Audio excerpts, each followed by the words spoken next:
Assalamualaikum warahmatullahi wabarakatuh. Perkenalkan, nama saya Melanie Sundari dengan nomor NIM 20231211. Di sini saya akan mempresentasikan materi bab sholat mata pelajaran fikih. Memasuki pembahasan yang pertama, yaitu pengertian sholat.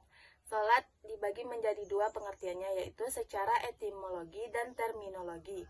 Secara etimologi, sholat berarti doa yang tertuang pada surah At-Taubah ayat 103, yang berbunyi artinya, ambillah zakat dari sebagian harta mereka, dengan zakat itu kamu membersihkan dan mensucikan mereka, dan mendoalah untuk mereka. Sesungguhnya doa kamu itu menjadi ketentraman jiwa bagi mereka, dan Allah Maha mendengar lagi Maha mengetahui.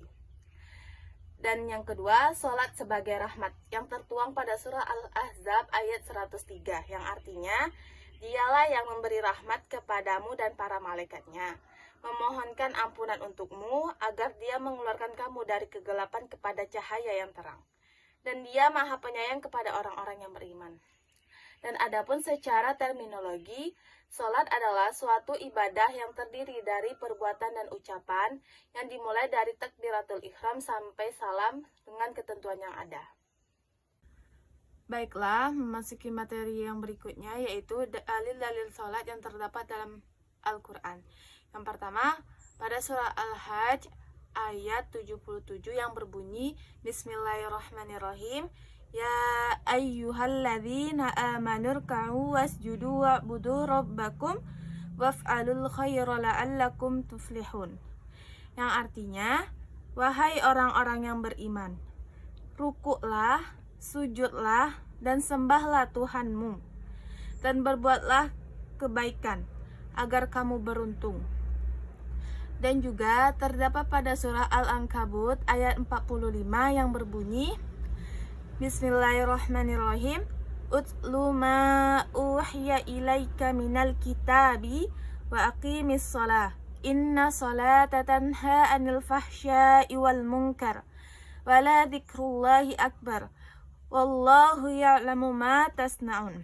Yang artinya, bacalah Al-Quran yang telah diwahyukan kepadamu Muhammad, dan laksanakanlah sholat. Sesungguhnya sholat itu mencegah dari perbuatan keji dan mungkar. Dan ketahuilah, mengingat Allah atau sholat itu lebih besar keutamaannya daripada ibadah yang lain. Allah mengetahui apa yang kamu kerjakan. Dan ada pula dalil wajib sholat yang berbunyi, Bismillahirrahmanirrahim, Buniyal Islam ala khamsi, syahadatu an la ilaha illallah wa anna muhammadur rasulullah, wa iqamatus shalah, wa iyata'iz zakah, wa hijjul bait, wa saumur ramadan. Yang artinya, Islam didirikan di atas 5 perkara, yaitu bersaksi bahwa tiada Tuhan selain Allah yang berhak disembah secara benar, dan Nabi Muhammad adalah utusan Allah, mendirikan sholat, mengeluarkan zakat, mengerjakan haji ke Baitullah, dan berpuasa pada bulan Ramadan. Hadis riwayat Bukhari dan Muslim. Adapun materi selanjutnya, yaitu kedudukan sholat. Yang pertama, kedudukan sholat sebagai tiang agama, yang berbunyi, Rasul amri islamu wa amaduhu sholatu wa zarwatu sanamihil hijadu fi sabilillah. Pokok setiap masalah ialah Islam, dan tiangnya ialah sholat, dan puncaknya ialah jihad di jalan Allah, fisabilillah. Hadis riwayat Ahmad dan Tirmizi. Adapun kedudukan sholat ialah ibadah yang pertama kali diwajibkan. Bismillahirrahmanirrahim. Furidat ala Nabi sallallahu alaihi wasallam salawatu lailata usriya bihi khamsina thumma naqasat hatta ju'ilat khamsa thumma nudiya ya Muhammadu innahu la yubdilul qawlu ladayya wa inna laka bihadhil khamsin. Artinya, sholat itu diwajibkan atas Nabi Muhammad SAW pada malam diisrokan sebanyak 50 kali. Kemudian dikurangi hingga 5, lalu beliau berseru, Hai Muhammad, putusanku tidak dapat diubah lagi. Dan dengan sholat 5 waktu ini, kau akan tetap mendapat pahala 50 kali. Hadis riwayat Ahmad, Nasai, dan Tirmizi. Adapun kedudukan sholat yang selanjutnya, yaitu ibadah yang pertama kali dihisab, yang berbunyi Bismillahirrahmanirrahim. Innal awwala ma yuhasabu bihil abadu yaumal qiyamatis sholah. Yang artinya, sesungguhnya yang pertama kali dihisab atas seseorang hamba di hari kiamat yaitu adalah sholatnya. Hadis At-Tabrani. Yang selanjutnya ialah sholat itu garis pemisah antara muslim dan kafir, yang berbunyi Bismillahirrahmanirrahim. Bainar rajul wa bainal kufri tarkus sholah. Yang artinya beda antara seorang laki-laki muslim dengan kafir ialah meninggalkan sholat. Hadis riwayat jamaah kecuali Bukhari dan Nasai. Artinya yang pembeda muslim laki-laki sama orang kafir itu sholatnya. Kedudukan sholat lainnya yaitu penghubung antara hamba dan Tuhannya, yang berbunyi Innani annallaha la ilaha illa ana fa'budani wa aqimis sholata lidzikri. Sesungguhnya aku ini adalah Allah, tiada Tuhan yang hak selain aku, maka sembahlah aku dan dirikanlah sholat untuk mengingat aku. Surat Toha ayat 14. Adapun hikmah disyariatkannya sholat yang pertama yaitu mencegah perbuatan keji dan menungkar, yang tertuang pada surah Al-Ankabut ayat 45 yang berbunyi, bacalah apa yang telah diwahyukan kepadamu, yaitu Al-Quran, dan dirikanlah sholat. Sesungguhnya sholat itu mencegah dari perbuatan-perbuatan keji dan mungkar. Dan sesungguhnya mengingat Allah, sholat adalah lebih besar keutamaannya dari ibadah-ibadah yang lain. Dan Allah mengetahui apa yang kamu kerjakan. Yang kedua, mendidik menjadi pribadi yang lebih disiplin. Yang ketiga, melatih menjadi pribadi tangguh. Surah Al-Ma'arij ayat 19-23 yang berbunyi, sungguh manusia diciptakan bersifat suka mengeluh. Apabila dia ditimpa kesusahan, dia berkeluh kesah. Dan apabila mendapatkan kebaikan harta, dia jadi kikir, kecuali orang-orang yang melaksanakan sholat. Mereka yang tetap setia melaksanakan sholatnya.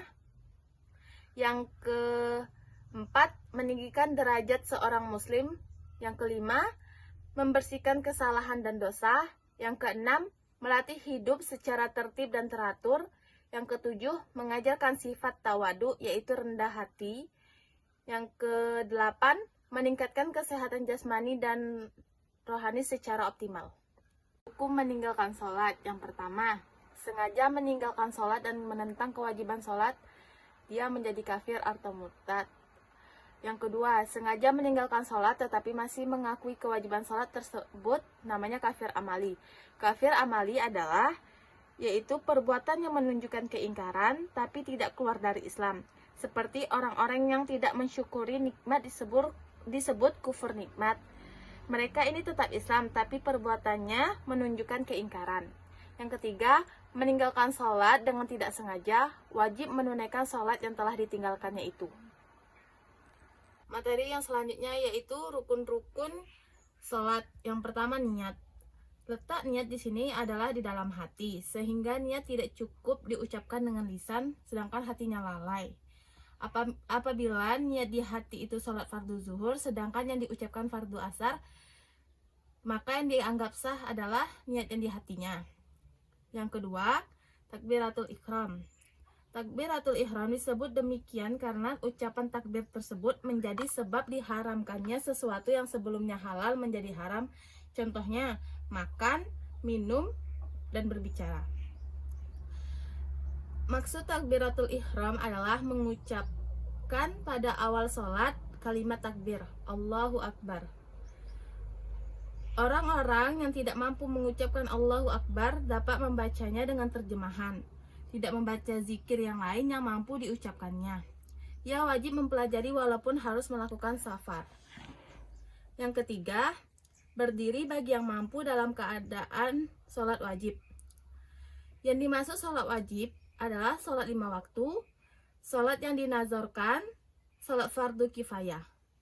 Yang termasuk lagi adalah sholat dalam bentuk fardu, seperti sholat yang diulangi dan sholat anak yang belum balik. Orang yang sholat diwajibkan menegakkan tulang punggungnya, bila tidak mampu berdirilah semampunya. Yang keempat, membaca surah Al-Fatihah. Membaca surah Al-Fatihah itu wajib ketika berdiri atau pengganti berdiri. Berlaku pada setiap rakaat, pada sholat wajib maupun sunnah, baik sholat sendiri sebagai imam, makmum, selama tidak sebagai makmum masbuk. Yang kelima, ruku. Ruku secara bahasa berarti menunduk. Secara syariat, ruku adalah menundukkan badan tanpa inkinas, sehingga kedua telapak tangan dapat meraih kedua lututnya secara yakin. Inkinas adalah membungkukkan pinggul, mengangkat kepala, dan mengedepankan dadanya. Apabila seseorang melakukan semacam itu secara sengaja dan mengetahui hukumnya, sholatnya batal. Jika tidak mengetahui hukumnya atau lupa, sholatnya tidak batal. Ia wajib kembali menuju berdiri dan melakukan ruku yang sempurna, karena tidak cukup gerakan menuju ruku yang tujuannya inkinas. Yang keenam, tumak ninah ketika ruku. Yang dimaksud adalah seluruh anggota tubuh berada pada tempatnya, sehingga terpisah antara gerakannya menuju ruku dengan gerakan bangkit dari ruku. Yang ketujuh, iktidal. Iktidal secara bahasa berarti istiqomah. Secara syar'i, iktidal adalah kembalinya orang yang ruku menuju gerakan sebelum rukunya. Ketika bangkit dari ruku, tidaklah dimasukkan selain iktidal. Iktidal tidak diperpanjang melebihi zikir yang disyariatkan, sehingga tidak sama dengan lama membaca surah Al-Fatihah. Jika ada yang membuat bacaan iktidal lama secara sengaja dan mengetahuinya, sholatnya batal, karena iktidal termasuk rukun kasir atau ringkas. Yang kedelapan, tumak ninah ketika iktidal. Yang dimaksud adalah terpisah antara gerakan bangkit dari ruku dengan gerakan menuju sujud. Yang kesembilan, sujud 2 kali. Sujud secara bahasa berarti condong. Sebagian ada yang berpendapat sujud adalah merendahkan diri. Secara syariat, sujud adalah terkenanya dahi orang yang sholat secara langsung pada tempat sholatnya, baik pada tanah atau lainnya. Sebagian ulama berpendapat bahwa sujud adalah meletakkan seluruh anggota tubuh yang 7. Rukun yang dimaksud di sini adalah sujud 2 kali dalam setiap rakaat. Yang ke-10, tumak ninah ketika sujud, yaitu terpisah antara gerakan setiap kali menuju sujud dengan gerakan bangkit dari sujud. Yang ke-11, duduk antara 2 sujud. Syarat-syaratnya adalah tidak ada maksud lain ketika bangkit dari sujud selain duduk, tidak memperpanjang bacaan zikir yang disunahkan, lamanya itu seperti tasyahud yang paling minimal, karena duduk ini termasuk rukun kasir yang singkat. Yang ke-12, tumak ninah ketika duduk antara 2 sujud, yaitu terpisah antara gerakan bangkit dari sujud pertama dengan gerakan menuju sujud kedua. Yang ke-13, tasyahud akhir. Tasyahud ini asalnya nama dari 2 kalimat syahadat. Syarat-syaratnya dibaca dengan bahasa Arab. Bila tidak mampu, boleh diterjemahkan sesuai riwayat yang ada. Disunahkan dibaca secara tertib berurutan, kecuali bila mengubah makna kala tidak tertib, salatnya batal. Jika tidak mampu membaca tasyahud, tidak wajib digantikan dengan yang lain. Yang ke-14, duduk tasyahud akhir. Yang dimaksud adalah duduk saat membaca tasyahud akhir bagi yang mampu. Kaidah dalam mazhab Syafi'i, setiap duduk dalam sholat adalah duduk iftirosi, kecuali untuk duduk tasyahud akhir di mana tawaruk. Ke-15, sholawat kepada Nabi Shallallahu Alaihi Wasallam. Sholawat dibaca setelah tasyahud akhir.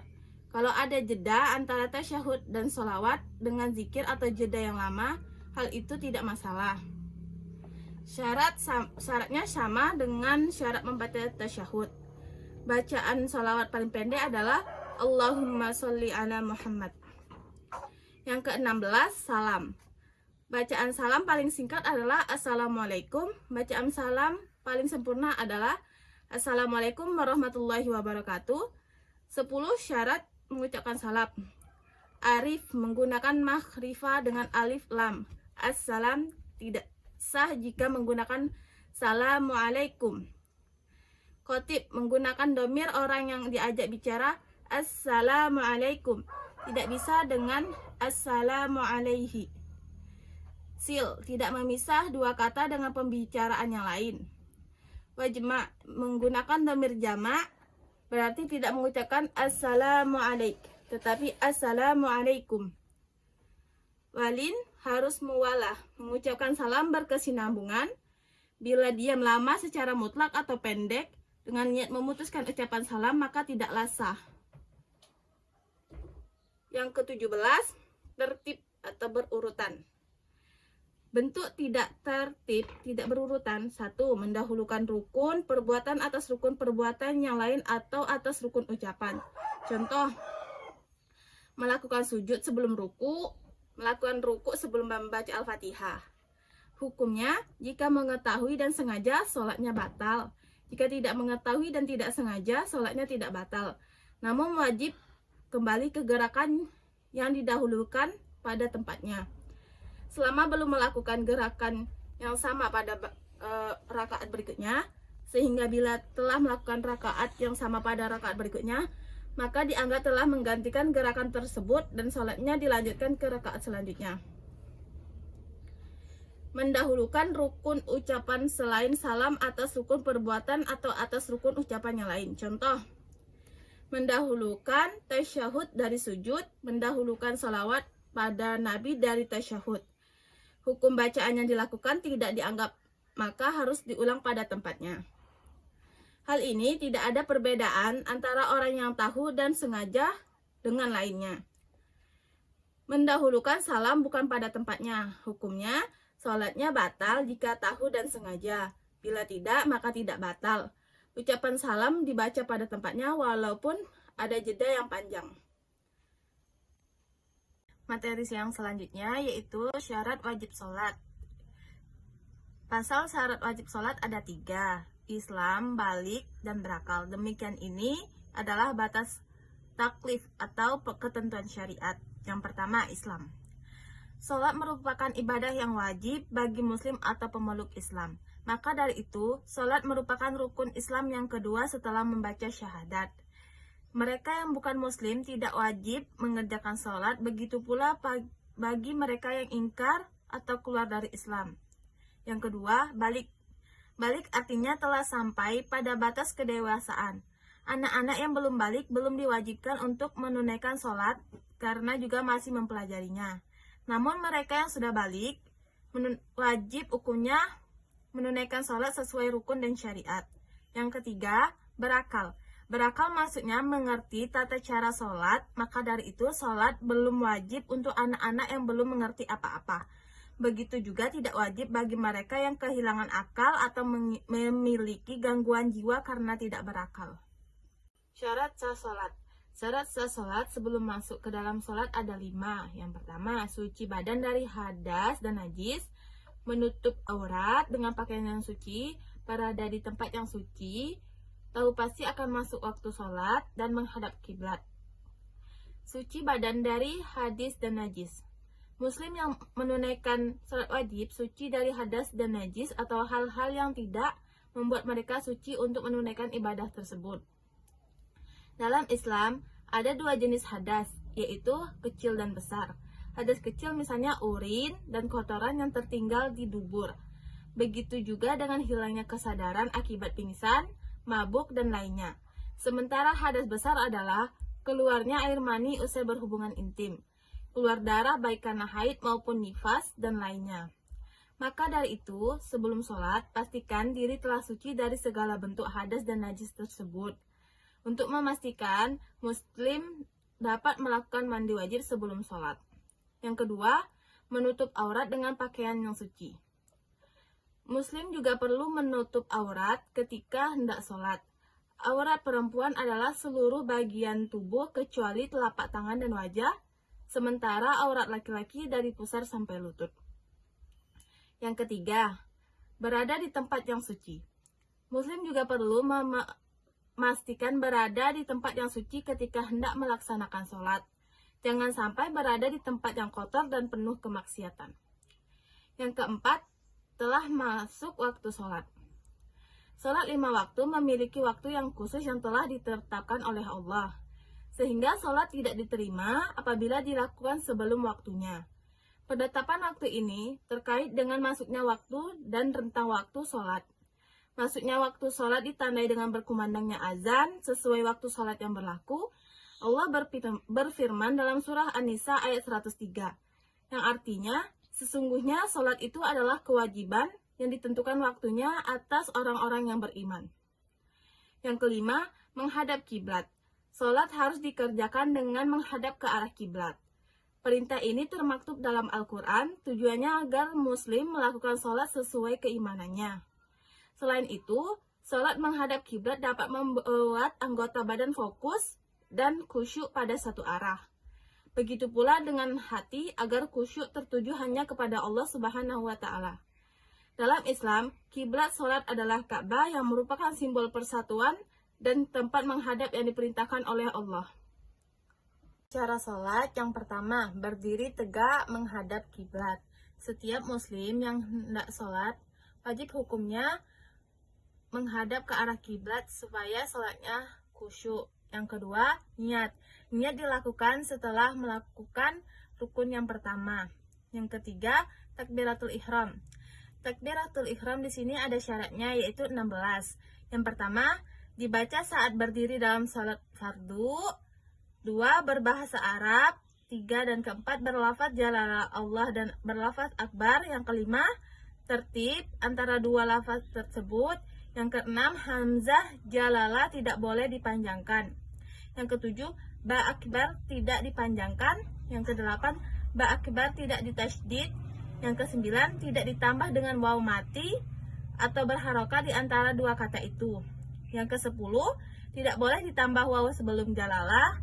Yang kesebelas, tidak berhenti di antara dua lafaz takbir baik lama atau sebentar. Yang ke-12, dirinya mendengar semua huruf-hurufnya. Yang ke-13, masuk waktu sholat dalam sholat muakkad yang ada batasan waktu. Yang ke-14, terjadinya sewaktu menghadap kiblat. Yang ke-15, tidak merubah satupun dari huruf-huruf takbir. Dan yang terakhir, mengakhiri takbir makmum dari takbir iman. Yang ketiga, bersedekap tangannya di antara bawah dada dan di atas pusar. Tata cara sholat selanjutnya yaitu membaca doa iftitah. Setelah membaca doa iftitah, membaca surah Al-Fatihah diawali dengan ta'awud dan basmalah. Syarat Al-Fatihah ada 10, yaitu tertib. Yang kedua, muwalah hurufnya tidak disela. Yang ketiga, menjaga hurufnya. Yang keempat, menjaga tasydidnya. Yang kelima, tidak berhenti lama atau sebentar dengan niatan memutus bacaan.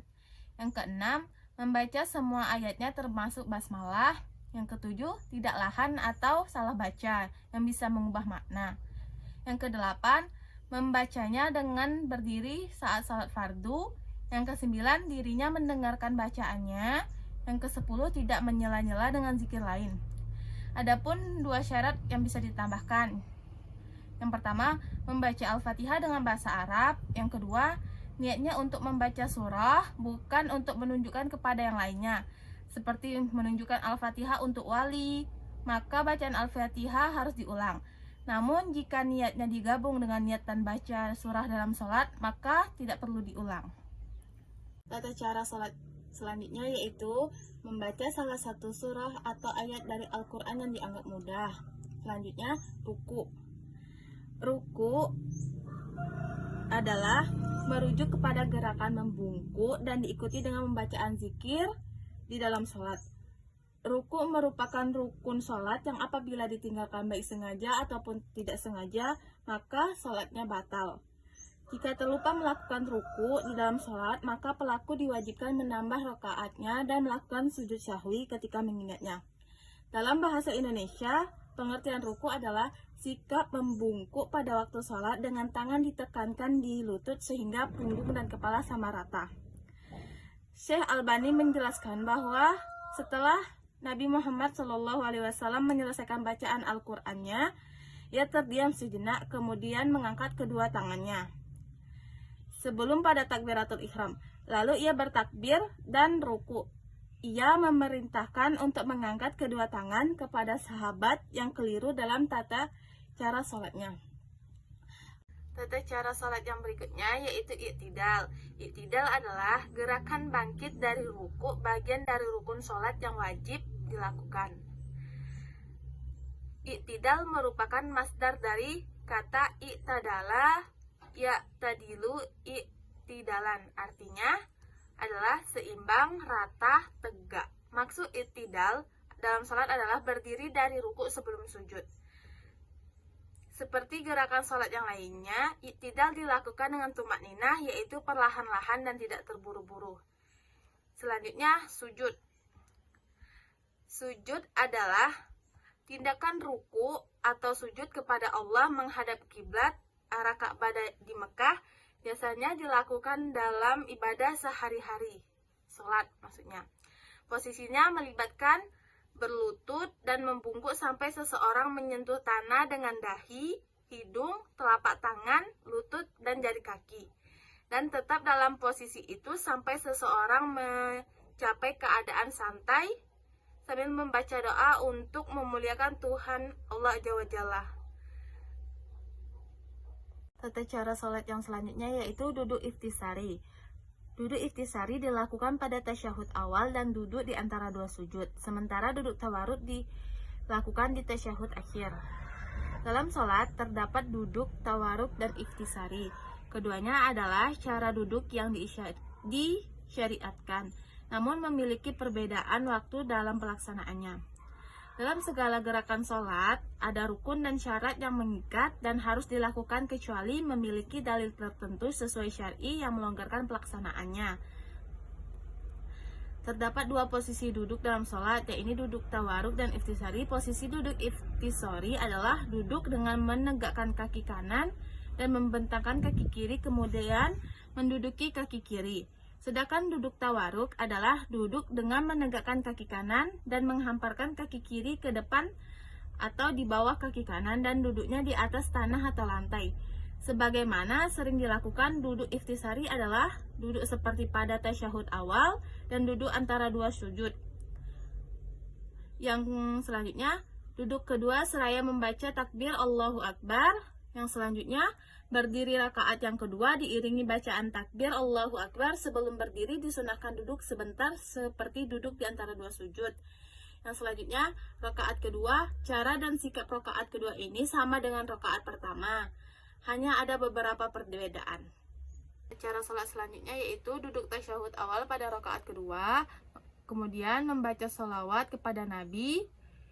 Kemudian pada tasyahud awal ini boleh disertai dengan doa yang singkat.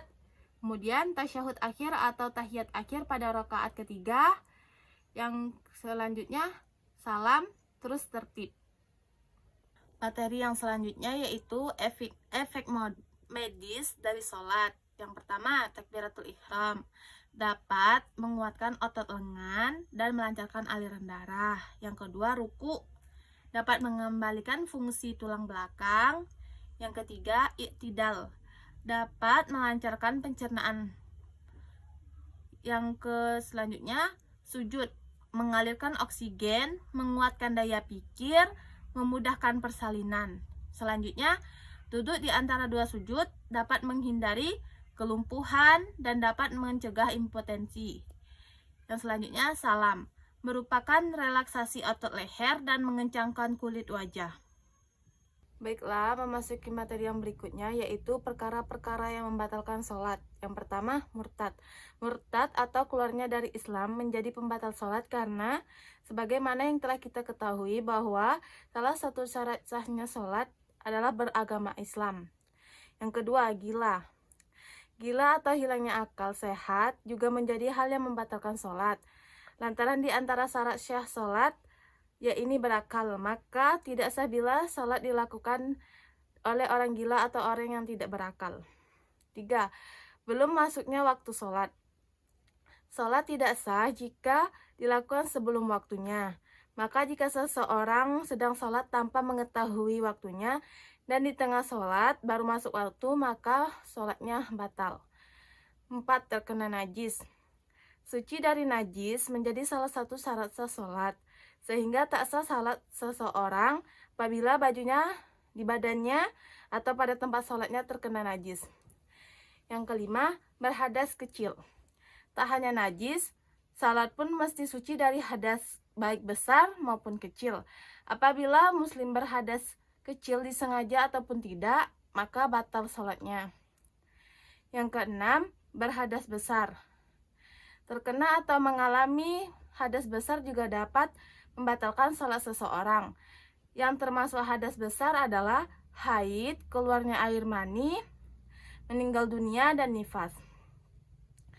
Yang ketujuh, terbukanya aurat secara sengaja. Bila aurat terbuka di dalam waktu lama, maka membuat sholatnya batal. Jika aurat terbuka dalam waktu sekilas dan langsung ditutup, Imam Syafi'i dan Hambali katakan tidak menjadi sholatnya batal. Yang kedelapan, bergeser dari arah kiblat. Muslim yang salat serta melakukan gerakan badan yang membuat arah sholatnya bergeser hingga membelakangi kiblat, maka sholatnya sendiri batal. Yang kesembilan, kehilangan niat. Orang yang sholat kemudian tiba-tiba niatnya berubah, maka sholatnya langsung batal. Yang dimaksud berubah niat pula bila terbesit niat untuk menghentikan sholat yang sedang dilakukannya di dalam hati, maka pada saat itu sholatnya batal. Yang kesepuluh, tidak membaca surah Al-Fatihah. Para ulama sepakat bahwa membaca surah Al-Fatihah adalah termasuk dari rukun sholat, sehingga muslim yang sengaja maupun lupa tidak membacanya, maka sholatnya tidak sah. Yang ke-11, meninggalkan rukun sholat lainnya. Berikut yang termasuk rukun sholat, yaitu berdiri, ruku, iktidal, sujud, duduk di antara dua sujud, duduk tasyahud akhir, membaca lafaz tasyahud akhir, membaca sholawat pada tasyahud akhir, mengucapkan salam pertama, tertib dan tumakninah. Jika rukun-rukun di atas tertinggal atau tidak dikerjakan, maka sholatnya batal. Yang ke-12 yaitu tertawa. Jumhur ulama menyepakati orang yang tertawa dalam sholatnya, maka batal sholat orang tersebut. Yang ke-13, mengucap salam dan menjawabnya. Meskipun mengucap salam adalah sunnah dan menjawabnya adalah wajib, tetapi tidak boleh dilakukan ketika sedang sholat. Karena dalam sholat, salam merupakan berada di akhir sebagai penutup. Sehingga bila penutup salam itu dilakukan, maka selesai sholat itu batal. Yang ke-14, membaca sholawat Nabi. Membaca sholawat Nabi ketika mendengar Nabi Muhammad SAW memang sunnah. Tetapi jika dalam sholat, sholawat itu diucapkan padahal bukan bagian dari ayat Al-Quran dan bacaan tasyahud, maka membatalkan sholat seseorang. Juga yang ucapan membatalkan sholat yaitu mendoakan orang bersin yang sedang sholat, mengucapkan lafaz shadaqallahul adzim, mengucapkan istijrat yaitu innalillahi wa inna ilaihi rajiun, hingga mengeluarkan suara tanpa arti. Yang ke-15, bergerak di luar gerakan sholat. Ulama menyepakati bahwa gerakan sholat yang dilakukan berulang mampu membatalkan sholat. Para ulama berbeda pendapat terkait batasan gerakan yang membatalkan sholat ini. Mazhab Hanafi dan Maliki berpandangan gerakan yang banyaklah yang dapat membuat sholat menjadi batal. Sementara mazhab Syafi'i dan Hambali berstandar pada al-urf, kebiasaan masyarakat. Jika suatu gerakan dalam sholat dianggap sudah keluar dari konteks sholat, menurut kebiasaan masyarakat, maka sholatnya batal. Yang ke-16, makan dan minum.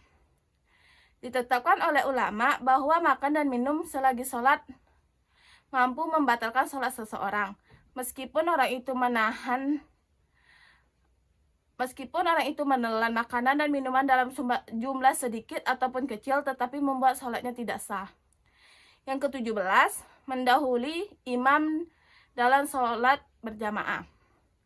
Seorang makmum melakukan gerakan sholat yang mendahului imam, maka membuat sholatnya batal, seperti bangun dari sujud lebih dahulu dari imam. Yang ke-18, tersedianya air bagi orang yang tayamum. Tayamum menjadi alternatif atau rukhsah keringanan apabila tidak mendapati air untuk berwudu. Namun jika seseorang telah bertayamum untuk sholat, kemudian air tersedia di tengah pelaksanaan sholatnya, maka sholat itu batal. Lantaran halangan bersuci dengan air sudah tidak ada lagi, sehingga ia harus berwudu dan mengulangi sholatnya.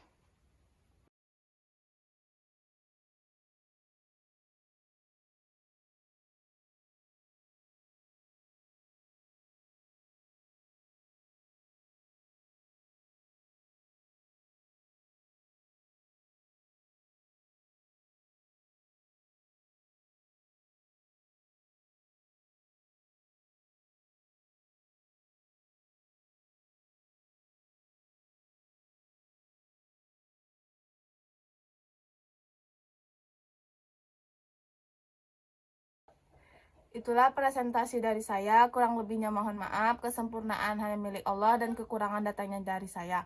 Assalamualaikum warahmatullahi wabarakatuh.